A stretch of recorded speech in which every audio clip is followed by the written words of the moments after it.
Good afternoon, everyone, and welcome to the casting workshop of Behind the Curtain. My name is Laura Z, and I work in the Arts Engagement Department of the Old Globe, which is a big, beautiful theater in San Diego, California. And wow, this is the 7th episode of Behind the Curtain. 7 weeks ago, I was scrambling to transition my in-person community programming of Behind the Curtain into something that could be useful to connect people in San Diego and beyond, and keep open entryways into the world of theater during this time of social distancing. And I was planning on 7 workshops, and here we are, 7 workshops in. I'm still scrambling, definitely still scrambling, but now Behind the Curtain online programming has grown from just this English workshop series to the Detrás del Telón, led by the incredible Tara Ricasa and Valeria Vega, the Behind the Curtain Technical Assistance Facebook group for continued learning to keep connecting to industry professionals. I am so grateful for everybody who has been a part of this, to all of our community partners who have made this possible, the grace and generosity of our productions departments and everybody who's had a part in it, you at home for participating and letting us continue doing this work, and definitely our incredible, incredible teaching artists from Detrás del Telón, Tara Ricasa and Valeria Vega. Definitely check them out on Mondays at 3 p.m. They have their own workshop series with extra guest artists, and it's all in Spanish. So definitely share that with anybody who you think might enjoy. So I just wanted to take this opportunity real quick to say thank you. Thank you for being here. Even though we were planning on 7 workshops, we will be continuing because I've just loved hanging out with everybody so much. And this has been such a wonderful way to keep connecting with communities during this time. Thanks for being here. See you next week. We're not going anywhere. So we've done a lot of things over the last couple of weeks. We've celebrated birthdays, we've painted our faces, we've met so many community organizers and learned about how theater matters to their work and the ways in which theater is relevant across San Diego. We've had a fair amount of hiccups, a lot of laughs in the process. Thanks for joining. And today we're gonna get to another facet of the Behind the Curtain theater world, all about casting. So what is casting? If you were the casting director for a professional theater production, what would that even mean? What would you actually be doing? How does somebody practice the skills that they need to be a casting director? What are some of the ideas behind it? And how can we think about those things and practice those skills today, just wherever we are right now?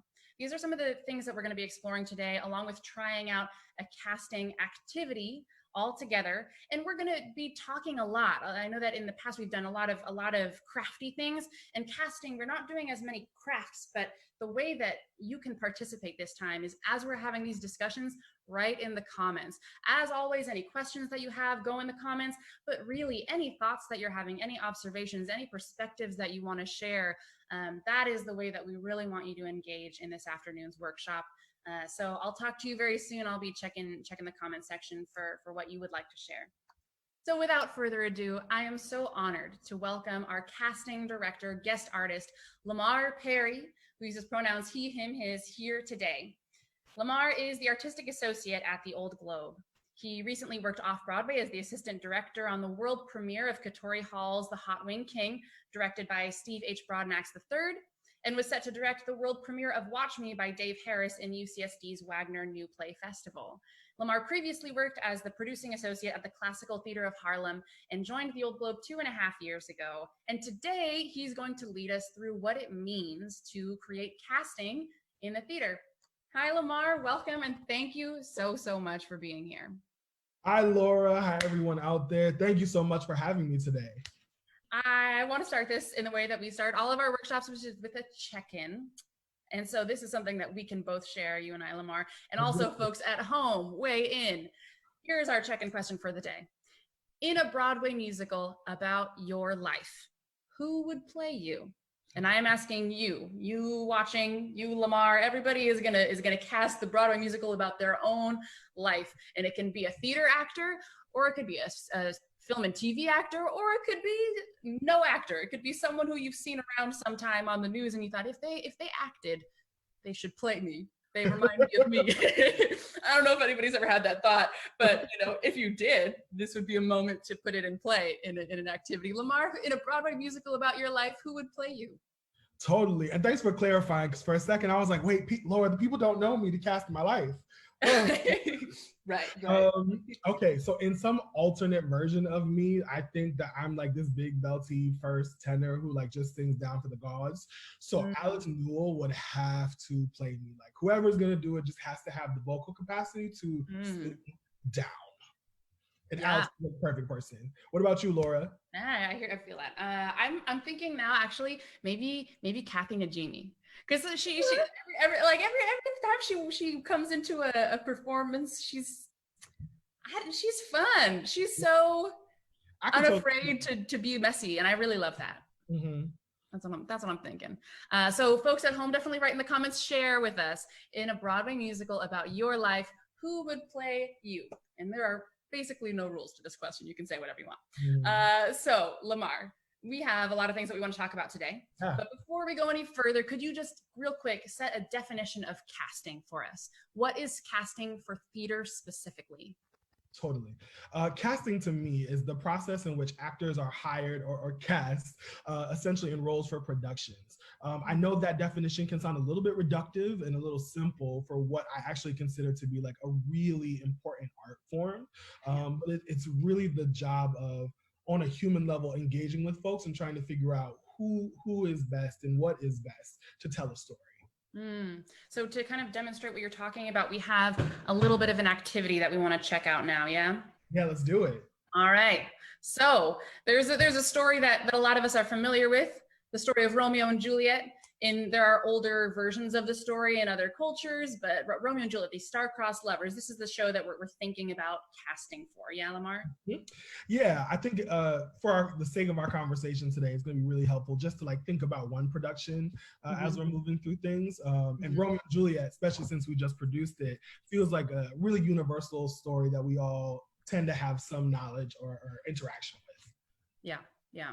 So what we have on screen now is, what is that called? A breakdown? Essentially, so one of the activities of casting is creating a breakdown. And essentially it's where we take characters, figure out who and what they are, kind of start to shape and define them, which you'll find is the description right underneath Juliet's name. And then we really start to take like the different headshots of actors and start to have conversations about who we think we're interested in moving forward with versus who we think may not necessarily be right for the part. So what we're looking at right now are two headshots from two fabulous and very well-known actresses, the Viola Davis and Amanda Stenberg. Viola of Fences and How to Way to Get It with Murder fame, and Amanda, most of you will recognize from the Hunger Games series. And trying to figure out, based on the breakdown for this character, which of these two actresses we think is right. For Juliet specifically. Okay, so in this breakdown, we're seeing specifically a beautiful 13-year-old girl is the description. Yes. And that means that in this iteration, the director has, as part of their vision, decided that Juliet will be is to be represented as a 13-year-old girl, even though some directors might make other choices. So that's something that we're keeping in mind. Yeah, I think what we're looking at is for this production, what the director is looking for specifically is someone who presents with a younger, more youthful energy. Okay. We'll talk about archetype a little bit later, but when we talk about Romeo and Juliet, we're really looking at like the lovers. You know, we're looking at the romantic leads who are kind of guided by heart, who are really human, really passionate, and possess a lot of conviction. But also on the converse side, can also be a little bit naive and move irrationally through the world. So, you know, we'll touch back into archetypes later, but like that's really kind of the image, the icon, you know, that we're holding in our heads in terms of casting these two parts. Okay, so folks at home, weigh in. Who do you think should play Juliet? If you were going to cast based on this breakdown, who do you think you would at least call in for an audition, right?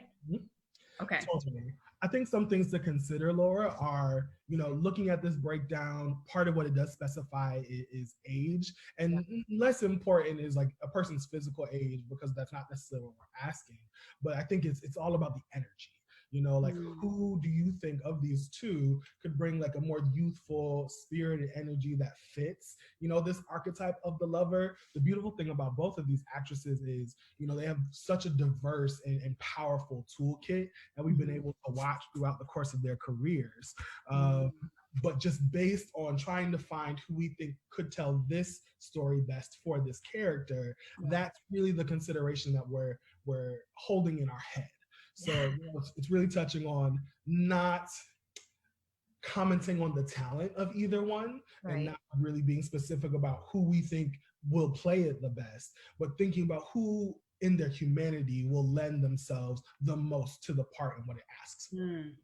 And that's so interesting how some of that could be influenced by what roles we've seen people play, what opportunities they've already gotten so far. And have I ever seen Viola Davis play a super youthful character? Maybe not. Maybe I wouldn't associate her with that. But folks at home are saying Amandla, and I would probably get on that train also for this breakdown. Yeah. Yeah. Look, love Viola. Viola, if you're watching, hey. But he's definitely watching, Lamar. You never know. He's our behind the curtain #1 follower. We have various guests, you know, but like really thinking about the story of Romeo and Juliet and figuring out the lovers, Amandla does make sense the most for these two. So for us, we would take Viola's name off of the list for that specific part. And it doesn't mean that that actor could not have a place in the show or that there isn't a story in this that's for them to tell, but it just that this specific part is not what I think they would lend themselves to the most. And then we move forward with Amandla. So for sake of the activity, we'll say that we've just hired her. Okay, great. So then we're checking out Romeo and what to consider next, Yeah, so one of the things that's really important in this conversation for us are what are the implications of story that casting tells? You know, once you have physical bodies on stage, you know, we're asking folks to show up as their full selves, and every audience member is going to have a different interaction, you know, with your humanity. So when we look at Romeo, again, still a lover, still fitting into that compassionate, convicted archetype. You know, it says specifically like, you know, the heir of Lady and Lord Montague, a young man. And then we have two actors, Drell Jerome, who many folks will recognize from the film Moonlight, or for his recent role in When They See Us on Netflix. And then other folks will recognize Alexander Hodge of Insecure fame, who currently plays on that series on HBO. Both phenomenal actors, both younger feeling men, but two very different energies. So part of what we're considering, part of what you're considering in that moment is one, the actual photo that's presented. You know, when you look at this picture of Darrell, he presents, you know, with a more youthful energy, you know, smile, face forward. And I get this compassionate, convicted energy from him, you know, versus Alexander, who still is young, but like this photo speaks to a more, you know, weighted gravitas and maturity. So when you're then thinking about the actress that you already have cast, you know, Amandla, you're trying to figure out, so what is the story that this couple tells? You know, Well and Amandla tell a very specific story versus Alexander and Amandla. You know, one is an interracial couple, which may be a story that you're interested in leaning into or may not, depending on the director and what direction they're trying to lean into, you know, versus Darrell and Amandla, which are an African-American couple, which then leaves potential for that to be leaned into or not in terms of direction. Either way, the audience is still going to have a specific reaction to both couples based on who those folks are. Right. And folks at home are suggesting that Drell would they want to cast Drell as Romeo, which is funny because I've also seen Alexander look so much younger than he does in this photo, but this particular photo tells a story already of how he's presenting himself. And maybe the way that Romeo is a younger, more heartsick guy is that he's more mopey, maybe. You know, like I think in productions where Romeo's moped around the stage, and that's part of how they show he's a teenager. But Darrell just has this youthfulness, especially next to Amandla. I'm Well, I feel like the pairing of Amandla and Drell, like that Romeo speaks to like a wistfulness and youthfulness in navigating through the ultimately tragic choices that we know Romeo and Juliet fall to, as opposed to Alexander as Romeo. I'd wonder, how does this mature Romeo, who probably likely has more life experience, how does he arrive at those same choices? What baggage, what trauma, what stuff, what is his story coming into this, as opposed to Romeo and Drell feeling a little bit less encumbered by the weight of the world that he's experienced.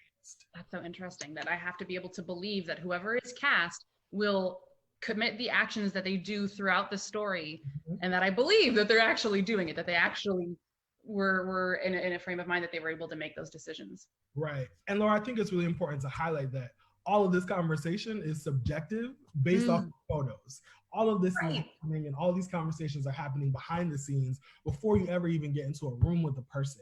So the headshot that's submitted, the body of work that's submitted with it, are really important to help us start to get a sense of the energy and the spirit of the humanity of the person that we may be interested in casting. Which is so interesting, because casting has so much power, and it's not even, we're just working off of pictures right now, and it completely changes the story. Someone is saying that Alexander would fit the costume period. Maybe just the clothes that he's wearing in his headshot are already affecting the way that the story, someone out there is fitting the story into their mind of this production. Yeah. So that's, I really think that, casting truly is an art form. It's really an examination of humanity and how we can bring the fullness of humanity to the stories that we're trying to tell on stage. Yeah. So as we keep considering this and keep asking all kinds of questions, we're going to move into our next activity, where we'll get to see some more production photos from Romeo and Juliet and just observe all the different ways in which casting already is affecting the storytelling just based on production photos of other productions. But before we jump into that, I want to take this opportunity to welcome our awesome community partner guest for today, Isaiah Ladone. So welcome, Isaiah. Yes. And hello, everybody. Thanks for having me. Thank you so much for coming. And folks at home, Isaiah is joining us from OSP, Our Safe Place. You may recognize OSP from our makeup and hair episode, when we had the amazing Ali Shapiro and Azucena Lares join us to paint our faces. Isaiah, I'm so happy that you're back with us. Is there anything that you could share about any updates on the work that's going on at OSP? Yeah, absolutely, Laura. So my name is Isaiah Ladone. I'm the connections coach. My pronouns are he, him, his. Our Safe Place is still operating every day online. So we're offering services for LGBTQ plus youth under the age of 21. We're online every day and every weekend as well, from 12 to 8. And our services, drop-in services for our on-site location will be in Chula Vista, and they'll be open every day from 12 to 8. If you need any information, I believe, Laura, the email is below somewhere, correct? Yes, it's in the caption to this video. Awesome. Yes, so just come and join us. We have youth chats every day at 4, and those are usually our most popular to engage with other youth. We do talk about theater quite a lot. Some of our youth love theater. So please come on in, email me if you want any more information about that. But thank you so much for having me today. Thank you so much for coming. Yeah, the information's in the caption for if anybody wants this, or anybody would like to connect to any LGBTQ youth to a safe space, especially during this time. I'm really happy that we get to be partners with OSP. So now, Isaiah, I'm going to ask you a question that I didn't tell you I was going to ask you. Oh, no. I want to know our check-in question. In a Broadway musical about your life, who would play you of all the actors or performers who you know? Okay. I'll give you a minute to think about it. I'll share some things that folks at home have said. Okay. So someone has said that Beyonce should play them in a Broadway musical about their life. That would, you can claim it. That would, yeah. I mean, box office sales would be incredible. Steve Martin, Lauren Graham, Richard Dreyfuss. Lots of that's cool. There's a lot of cool stories that could come out of the folks who are watching. So I hope may one day there be a Broadway musical where you are played by Beyonce. This is my wish for you. We can only dream. Yeah. Isaiah, what do you think? Who would play you? That was a great question. Like the only thing I can think of is ideally I'd want someone who's Pacific Islander to represent me in like a theater, and I can't really think of anyone. The only one I can think of is The Rock, but I mean, I don't know if like that would be the closest representation of me. So I guess, yeah, you never know. You never know. I think I would say Mena Musad from Aladdin. I really liked his performance in that Disney musical, so I would say probably him. Yeah. Okay. Cool. And that's so interesting, Isaiah. You touched on something that Lamar and I will get into a little bit later. But you know, you're thinking of who might define you or who might be able to portray or represent you, which might not always align with what other people might see. But what is the story between that, and therefore what role does casting play in that? But real quick, let's move forward into our Romeo and Juliet activity. So, folks at home, here's what's going to happen. We're going to see photos of a production of Romeo and Juliet, and you're going to check out what you see on the screen, especially in terms of casting. We've done this activity before with the set and with the makeup and with the costumes, trying to figure out what this different behind the curtain element tells, what story that tells. And here we're talking about casting. So the people who are in these photos, how, before you know anything else about this production of Romeo and Juliet, what sets this production apart from other productions? What's specific about this story that makes it different from every other production of this exact same play? Lamar, is there anything that you want to add to that? Totally. I think the beautiful thing about the series that you created, Laura, is like it's really an opportunity to examine, you know, how scenic, lighting, sound, which we can't hear through photo, and all the other design elements really come together in tandem with casting to tell a story. And I think it's also a really fun activity to see like what stuff do we bring to how we interpret what we see. Because ultimately, you know, the director and the creative team have a really specific vision for the show, but what an audience member takes away with takes from the production, you know, how they interpret the art is ultimately up to them. All right, so let's check out the first photo and see what we can explore with it. Let's dive in. Okay, so what we're seeing here is Chautauqua Theater Company's 2017 production of Romeo and Juliet, featuring Adriana Mitchell as Juliet and Sadiq Saunderson as Romeo. So as you guys are looking at this photo, like I would consider, you know, what does the lighting and the costumes, how they're angled into each other, and what are their bodies saying to each other, and what story is that telling to you? That's so interesting, Lamar, because we were just talking last week with Shelley about how when they're doing the costume renderings, those renderings are of costumes on top of a person, and then after casting is done, they got to change it. So like already I'm seeing the way that the people who are living in this world that somebody has created has so much of an impact on the story. What kinds of things are you noticing, Isaiah? Well, I'm noticing that the ambiance is very romantic, kind of just like a lot of blue lighting against this like kind of very serious moment. Yeah. I will say I do acknowledge that the actor is wearing some jeans and some Doc Martens, a really kind of punk moment going on over there. Yeah. And the actress is really serving some kind of like Billie Holiday vibes right now. And I'm really liking it. And I definitely, you know, it's important to acknowledge just like the casting. These are two Black actors. And I think you've never really seen that when you think of like old school, like Romeo and Juliet. So like, it's awesome to see that representation there. Yeah, folks. Go ahead, Lamar. No, I was going to say just some of the things to lift up when looking at it is, you know, in looking at this Black casting of Romeo and Juliet, I think it's really beautiful that this creative team spent time thinking about how to light African Americans for the stage. You know, this blue, soft, purple palette, you know, really does a lot for, you know, lifting brown skin under stage lights. And like that intentionality, like when we're talking about, you know, making theater matter is part of the package. And ultimately, like, you know, I'm looking at like the background, the stonemasonry, you know, of the scenic design and like the way that the dress is falling in this total denim moment that Romeo is having, which like speaks to the shape of the period, but also speaks to like a world in which other people can access it. And I think ultimately that's what we're trying to do with good casting. We're trying to create, you know, multiple access points in a beautiful production for multiple people to be able to find ways to see themselves or pieces of their lives in the play.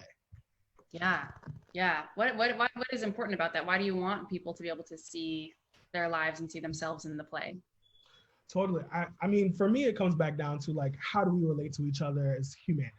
You know, like being able to see yourself on the stage, you know, and I'm convoluting this quote, but there's something about, you know, when you see someone who looks, loves, and breathes the way you do in front of you, that it holds a mirror back up to you for you to be able to really see and understand yourself in the world. And so it does that one thing. I think the second thing that it really does beautifully is it gives other people ways to access and understand you and build empathy for each other within communities. Mm. Mm. Yeah. In this moment that I see that the Doc Martens and the denim can give people more of a like I could see those clothing items in real life, you know, on the street, and then at the same time lifting into something a little bit fantastical with the masks and with the style of the other stuff. It's such a very, yeah, it's a specific world for these two people to live in. And folks at home, weigh in with anything that you think is specific or unique about this production and the story that it's being told in relation to some of the other photos that we're going to see. Yeah. Laura, I also have to say, and then Lamar, feel free to jump in too on this. Have you all seen the cover photo for that movie Blue Velvet by David Lynch? It kind of gives me that very like sultry, like seductive, romantic vibe almost. Yeah. Yeah, Yeah. no, it definitely does that. And I think one of the beautiful things about this image and one of the reasons I wanted to show it is, you know, like how we position Black bodies on stage, how we give people entry points to understand Blackness and what Black love looks like.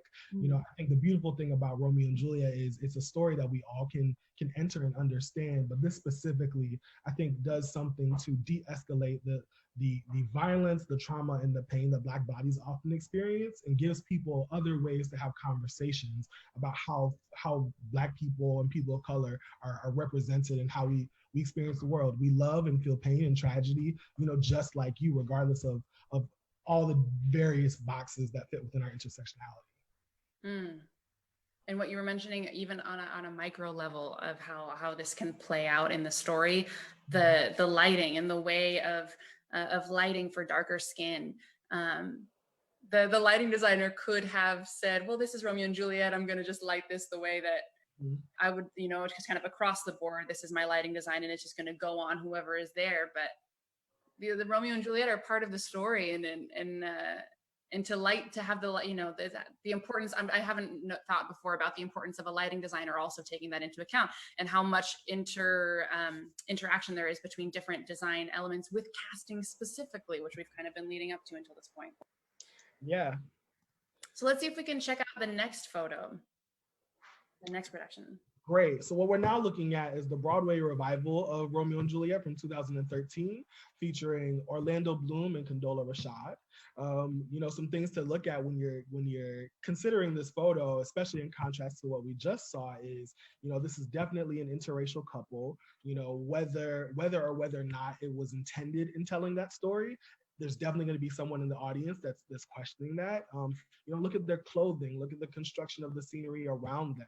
You know, what world is the design telling that these actors are then supporting? And what kind of questions does that bring up for people? Yeah, these actors look like they could just walk almost like they could walk just right off the street and onto this stage as mature adults who generally have their lives together. Maybe I don't see 13-year-olds, and I definitely see a contemporary story. What are you thinking, Isaiah? I kind of agree with both the points. I think, Lamar, you hit it on the head. It's a very modern take of like a couple that is interracial, and you often don't get that in traditional like old production. So it's really nice to see that, especially with R&J production. I will say it is a very modern take, Laura. You can tell with the plunging American Apparel V-neck from 2012. I'm kind of feeling that.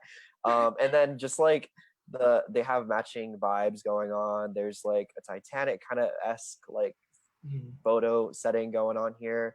But I think one thing you touched on, Laura, that was really important. It was like they seem like they're a lot older. And I think for audience members watching that, it kind of shows, like, it kind of humanizes or normalizes the experience they're going through. And then added, like, they're an interracial couple too. So I think that's also important in terms of like representation, that even as a young audience member watching that, it's okay to have those same issues as an older couple, whereas like an older couple from the audience watching, they could see, okay, my concerns or my feelings or my experiences are also seen and valid too. Oh, that's so interesting. Yeah, we don't relegate getting swept away with emotion only to the youth. And we as adults, I'm an adult now. We as adults could not possibly make an irrational decision or not be able to manage or monitor or observe our emotions. But this choice kind of brings that into, this is something that all of us can observe in ourselves, these kinds of feelings or these struggles. Yeah, Laura, I think one of the beautiful things about this casting specifically and going the route of an older couple as opposed to like a young late teens, early 20s, is it like does what you said. It really gives us the ability to believe that like all of us can get caught up in the rapture of love, you know, that we can be swept by our emotions and be compelled to make decisions that, you know, sit out what we consider rational. And all of that happens just by casting these two people in this role that we typically hold for younger people. Already two such different stories in just these first two images, but let's check out the third one.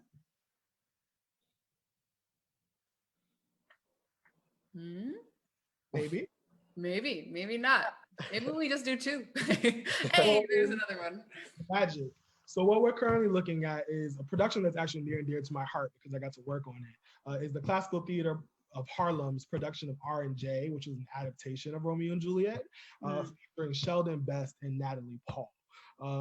First thing I'll say is, you know, when looking at this photo and how it's cast is, you know, these are all people of color, and all people of color similar to the first photo, but that stands outside of like the period that we typically consider for the piece. You know, so what does her skirt say? What does the background say? You know, what does this sea of bodies, you know, that we've collected who are various lords and ladies in the court? What does that speak to when, you know, we think about how we interpret the play? Yeah, and it's so funny because when you say lords and ladies of the court, already there is a specific image that comes into my mind of what I've come to feel. Well, lords and ladies must look in this way, and then to see on this stage nobility as being something that is also subjective, or the way that nobility can show up in a community and in people's apparel. It's because we know that both the Capulets and the Montague families are wealthy and established and heavy hitters and lords and ladies. Totally. I mean, I think this casting is really important, and it's particularly in classical pieces, you know, to help people of color not only see themselves in worlds that we're typically either marginalized in or shut out of, but also this show in particular was told through the lens of the African diaspora. So I think it also helps, again, to humanize for folks who are not a part of the community, you know, the experiences, the lives, the bodies of those who are presented on stage, which is really important. And the work that was done at Classical Theater of Harlem was really detailed, you know, from the patterns on the skirts, what music was playing, you know, to really to build this world, and ultimately the casting. You know, some insight I'll share is, you know, part of the director's vision was like, you know, examining the island of Hispaniola and looking at the conflict between the Dominicans and the Haitians, which at the time in 13 was like really at a boiling point, particularly in New York City where they have such large Caribbean populations. So we have a fair-skinned Juliet who like kind of speaks to the Dominican Afro-Latinx world, you know, and a darker skinned Romeo who kind of speaks more to like the Haitian world. And like adding all of that layer of, you know, cultural history and richness, you know, on top of a story that already is rich in and of itself. Yeah, so much nuance in that casting, and even just making the choice to have Juliet have lighter skin it impacts the story. And that's something that maybe not all casting directors would approach with the same what would sensitivity to nuance. Yeah. I mean, ultimately, I think the thing about casting is what is the nuance with which we approach portraying people's humanity? You know, how much work do we do, you know, to make sure that a full person, a full character, a full history shows up on the stage? Because regardless of whether or not we intend that to be the thing, an artist and a human is always going to show up as a full person. You know, you can't compartmentalize folks and expect them to only bring the part of themselves that is alluring to you. Like, I am Black, I am male, I am queer. All three of those things show up with me in every space that I walk into, regardless of whether or not you want to give them credence. And it's the same thing for our artists on our stages. They show up exactly as who they are, regardless of whether or not that's our intention. So how do we then have those conversations sensitively about making sure that, you know, everyone is represented in a way that is authentic and truthful for the story that we're telling? What you're saying, Lamar, is reminding me of a term that I hear sometimes, which is colorblind casting. Child, yes. so colorblind casting, the premise, my understanding, colorblind casting would be to cast as if humans exist in a vacuum, and as if color or sexual orientation or any part of a person's identity don't impact the way that they might be seen in the story or the way that they might shape the story. Yeah, I think the T on colorblind is actually in the term itself. You know, half of the phrase is blind, you know, to turn an eye away from. Colorblind casting kind of arose out of this movement of, you know, acknowledging that there was an innate nepotism and hierarchy in the casting of theater, and that there was a lot of privilege that went to who was able to show up to a room, whose name was going on the list, what people, stories, humanities, you know, were given credence and space in American theater. So it was definitely a term and a movement to create space. I think the unintended consequence then of colorblind is, again, it's doing that thing of not allowing someone as a full human to show up. You know, it's saying, well, I'm not hiring you because you're Black or you're Latinx or you're queer. I'm just hiring you because you're the right person for the job. Yeah. Whether I'm the right person for the job or not, I still show up exactly the way I walk through the world, regardless. So you don't see a portion of my humanity is actually doing the job of further marginalizing me and dismantling any enfranchisement I may have had in this process. As opposed to diverse casting, which I think is just a more nuanced and ongoing conversation as we develop new language and new skills and new ways for us to relate to each other about how we're then asking folks to show up and tell their stories in interconnected ways.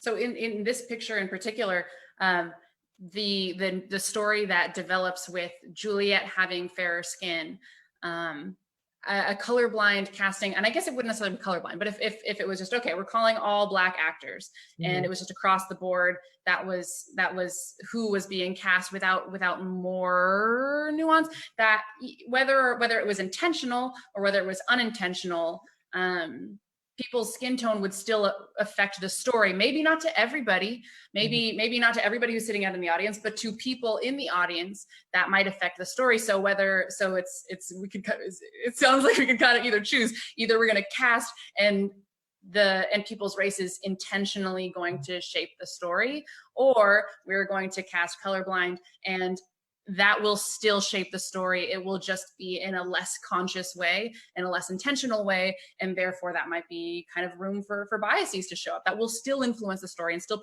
perpetuate a story or whatever the case may be. Totally. I think the difference for me, Laura, is really like the intentionality in which a theater company or producer is wanting to get in front of the conversation and is proactively trying to engage their community. You know, colorblind casting, you know, like for this production specifically, you know, to not consider colorism and the implication that that's had in the Afro-Latino community, you know, dating back to slavery in its roots is irresponsible, because either way, someone in that audience is going to walk away having a conversation about how this thing has impacted them, versus being intentional about how we're casting and what stories we're telling with the folks, the artists that we're hiring, and getting in front of those conversations and not only leading them, but making space for our actors, our artists, and our community to really have fruitful conversation with each other, and building community in that way, as opposed to it just being a secondary occurrence. Yeah. I hear you. Okay, so art, definitely casting as an art form. This is definitely seeing that. Trying to tell people this, it is an art, truly.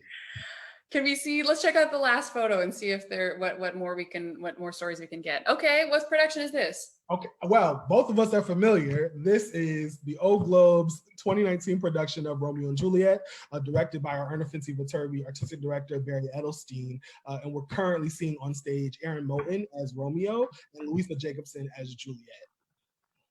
So I think looking in conversation with all the other images that we've been looking at, I think something to pose to the audience is, here's another interracial couple, looking at the architecture, the costuming, the lighting, and again, that the energy that we can feel between these two people. What story are these bodies telling in the story of Romeo and Juliet, as opposed to some of the other photos that we've seen? Okay, fourth and last photo, Isaiah, what are you noticing in this story? So just based off the way this photo is framed and kind of like what I perceive as like the intentionality behind it, I would say that obviously it's an interracial couple. I'm noticing clothing wise, he's not wearing shoes. So I'm kind of assessing based off of that and just like the color differences of like the background where she's at versus the background where he's at.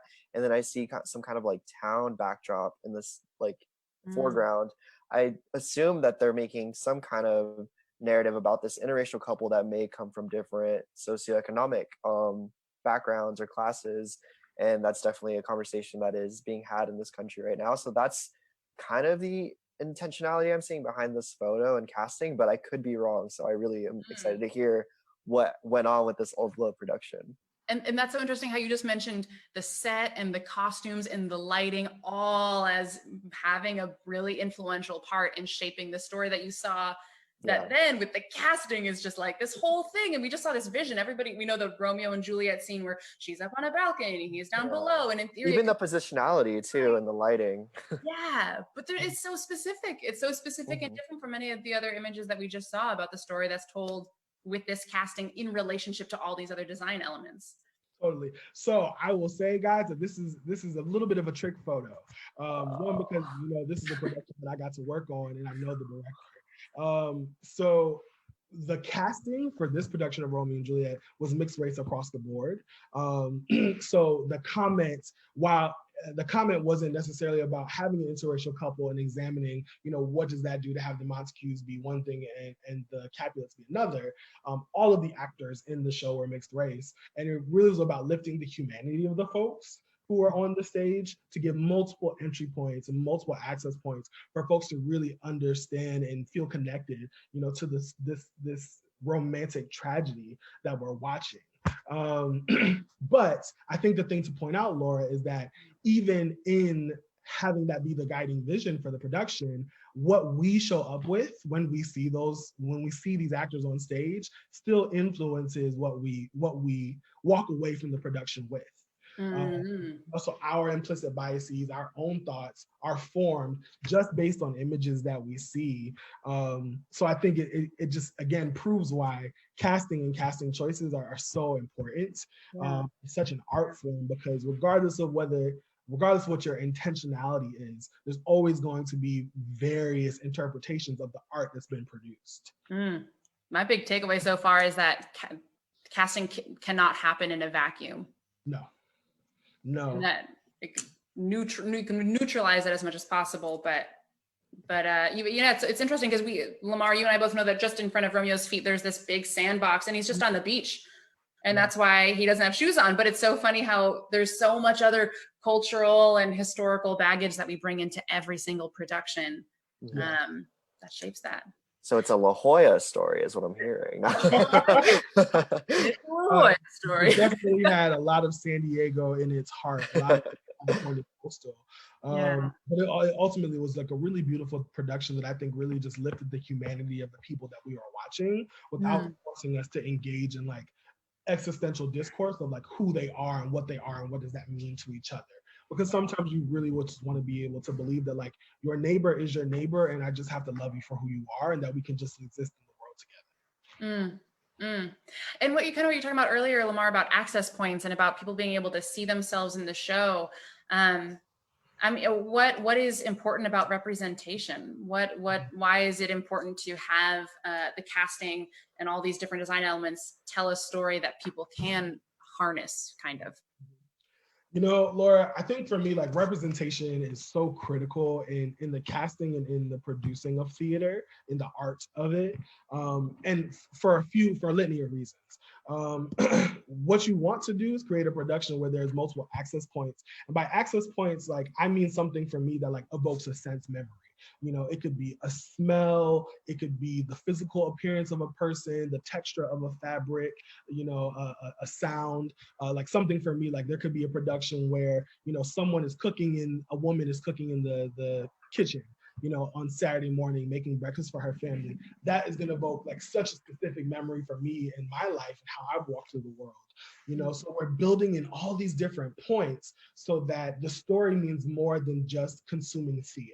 You know, that it means something to you on a human level, because what I think that does is it really just increases our ability to see ourselves and be seen, which just creates such a really beautiful opportunity for us to take up space in the world and to really claim and own who we are. But it also, again, for those who sit outside of, you know, the intersectionality that we're accessing the point through, it gives someone an experience to, again, empathize with their community. You know, like saying in this production of Romeo and Juliet, you know, maybe Juliet's robe is one that like my sister wore and your cousin wore and Isaiah's, you know, grandmother wears. All of a sudden, there's this thing that connects these three very different people who show up in the world differently that, again, does something to build empathy and compassion between us, which I think is ultimately like the beauty of theater. You know, this live medium really allows us to sit in a room and breathe together and then look at all of these different design elements, casting included, and try to figure out, how do I relate to myself and how do I relate to other people? And when done well, it really gives you a window into figuring out those two things. Which ties directly into our organizational motto, which I'm going to slip that in right here, right? Which is to... The Old Globe, you know, believes in making theater matter to more people. And I think, Laura, we're really privileged to work at an institution that like not only believes that at its core and puts it out on all of our press releases, but every person in that building, you know, whenever we do get to be back in the building, every person in that building truly believes in making theater matter to more people. You know, from the messaging and the marketing that we're putting out, from how shows are cast and produced to the artists that are hired for design, you know, it's all coordinated in the name of this mission, so that if someone's coming into the theater, whether they're a subscriber who's been coming for 20 years, or this is the first time that you've ever seen a production of theater, that you walk away with some kind of human connection that lifts your experience for yourself and helps you connect to other people. Well, hey. So we learned a lot from 4 images of 4 different productions, which I'm really glad that let us discuss a whole lot of other facets of casting.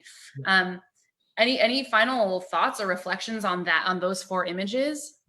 Yeah, I think I have some like observations. Like I did see a lot of representation, but I think what I haven't seen a lot of, and this is a narrative I've heard from like a lot of youth that I've worked with too, is that oftentimes in theater there is no representation of queer people on stage oftentimes. Like luckily I'm seeing there is a shift with cisgender, gay, lesbian representation on stage, but there often isn't enough representation of transgender or non-binary bodies on stage. And a lot of our youth feel like, okay, but where's my place in that casting or that role?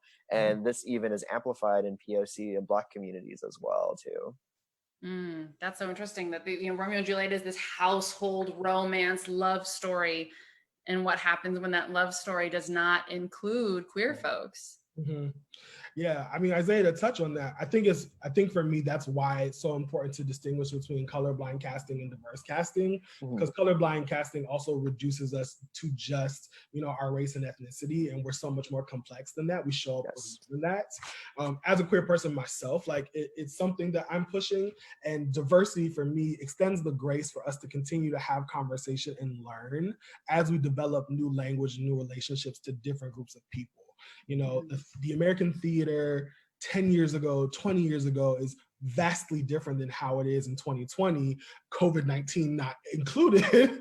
And I think that we just have more language and we're doing more work to make sure that, you know, non-binary, trans, gender queer actors, you know, are making their way into these stories. And figuring out what those entry points are that are authentic and that are truthful and specific to honestly and authentically telling those stories. I definitely think it's something that we're catching up on, but I'm encouraged by working at an institution with the Globe, like in the department that I work in, which Laura can attest to is so vastly diverse, that it's coming. I know it can feel discouraging sometimes to just hear that and continue to have to wait, but like there are truly people at the forefront of this work really trying to transform who and how people show up on our stages. I mean, you nailed it on the head. Just like that intersectionality is so important. Like even just coming with my own identity, like I would love, like we talked about in the beginning, just seeing someone who's Pacific Islander and queer and like, going through different things, coming from like a big family. I'd love to see that on stage or like in a movie or film. And I think we're really missing out. And then I think we touched on a really big part of that is like, where's the colorblindness or diversity? Like, where does that intersectionality come in as well? So great points made today.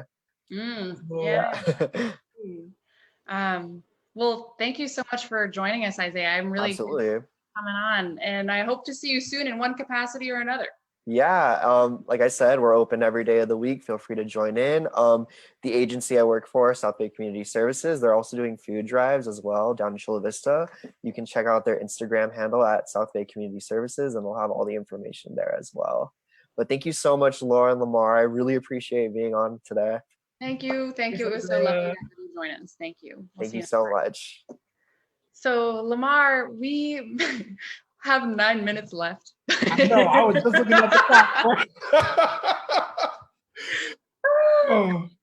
Okay. So just a reminder, if anybody has any questions, you better get those in right now in the comments section. Lamar, since we were able to talk about a lot of the things that we were going to talk about later ahead of time, would you just real quick give a breakdown of the nitty-gritty process when you're a casting director, from the moment that you receive a call or an email that says, here is an assignment, you are the casting director for this production. What happened? So the process is actually pretty nondescript, but it's very nuanced and takes a lot of time. So the first thing that you have to do is read the play. You have to understand the world that the playwright built and really be able to talk about, the intentions of characters and be able to speak to the types of energies that need to be able to be in the room to tell this story. So an understanding of the play is paramount.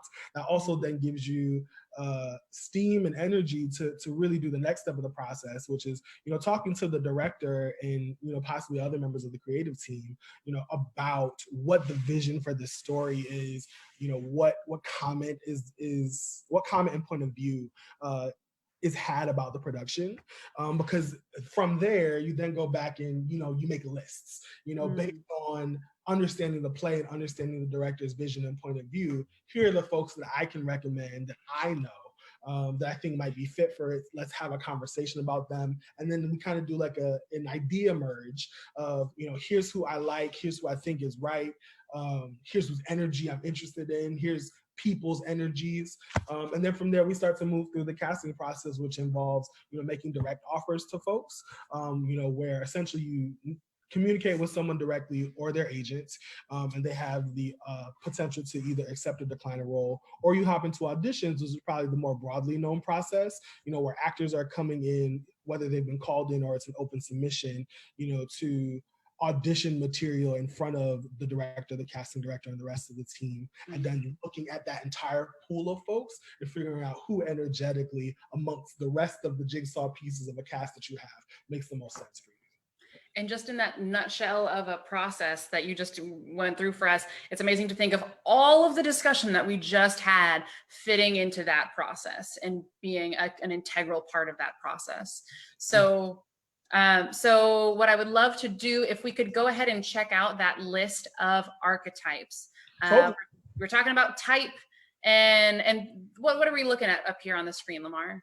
Got it. And I think it's also going to be in the comments a link to the 12 types. So there's like 12 major archetypes that we think of when we think of storytelling. And I think the first half are listed on this sheet. You know, there are the lovers, the magician, the sage, and each of these types of characters have different wants, flaws, and weaknesses. You know, so when you look at Romeo and Juliet, like their archetype are the lovers, and the lovers, as I said earlier, are compassionate and invigorating, but you know, their weakness tends to be their naivete or their compulsivity. You know, you look at so many different types and energies, and none of it's prescriptive. I think the big thing to take away from it is like navigating through casting. I think it's important to understand, you know, self-perception versus identity, you know, how you identify based on these types and just in general in the world, you know, versus someone else's perception of you. The thing that I say often is no one person, no one casting director, myself included, is the proprietor of right. And I'm also not prescribing who I think you are in this world. I'm merely commenting on what my interpretation of what's been presented to me, you know, about you lends itself in the consideration of this production. You know, so if you see yourself as a lover, and for this production, I see yourself as a sage, I'm not saying that what you identify as is wrong, nor do I have the right to say that. So what you were just talking about with the self versus self-perception versus outside perception, as a checkout, I'm going to ask you some questions that folks asked you in the comments as we check out.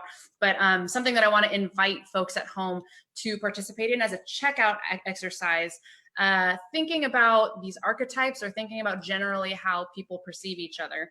If you want to share in the comments how you perceive yourself, how you would identify yourself, and then also share, if you would like, how you think that other people perceive you, just to kind of think about the difference between those two things, because maybe social distancing is the perfect moment to think about what role we play in the world when we don't have all of these spaces to be in and all of these cues from other people about how they see us or how they see our role in their world, but an opportunity to reflect on that. So Lamar, first question, when we're zooming, you know we're zooming. Okay, how do the casting director and the play producer coordinate? That's vague. I guess in terms of if I'm my understanding of the question, in terms of how the casting director and the producer coordinate, they're ultimately like, there's the casting director and there's a person who's specifically responsible for casting, but ultimately there's a larger team of folks who are responsible for like approving and making the hires for our production. You know, that can include the artistic director, the producers, the director, the artistic staff at a company. So really everyone comes together as a team to look at the potential options and really figure out, based on the mission of the institution, the mission of the director, and all the other possibilities, what is best for the production. All right. Next question. The Old Globe gathers actors from all over the country. How do you audition so widely? And this question applies to before the quarantine. Totally. So one of the biggest things that we do our casting department is 3 people, the 2 associate artistic directors and myself. So we work with outside casting directors on various productions to help supplement our ability to work in mass. You know, with a 16-show season, it's impossible for us to keep up with just the volume of work and the number of people that have to be hired across our stages. So it's really a coordination and a team effort working with, you know, again, artistic director, any additional producers that may come on, the artistic team in-house, and the director, and having that conversation. Awesome. And then last question, would the energy of an actor ever dictate the direction of the interpretation of the play? What if the actor was a different skin color, height, weight, identity, etc., versus what the director or casting director had initially had in mind? I think the beautiful thing about casting is when the right person walks in with the right energy, regardless of what that energy is, you roll with the punches. You know, if someone doesn't necessarily fit the breakdown or what your image is, I think the beautiful thing about this process is it really empowers actors to lead with the energy and the foot that they feel is best for them and their own identity. And, you know, when it's right, it's right. You always can make adjustments. I think you were talking earlier about how like costumes said like they change their renderings once they see the actors in their headshots. We totally can change breakdowns and our understanding of the story based on who comes into the room. Ultimately, we are rooting for you and we want you to succeed. And if you come in and show us something entirely new, we'll figure out how to adjust to that if that's a story and an energy and a person we want to invest in. Thank you so much, Lamar. Thank you for sharing your expertise and for having this wonderful conversation. I'm so grateful that you were here for this hour.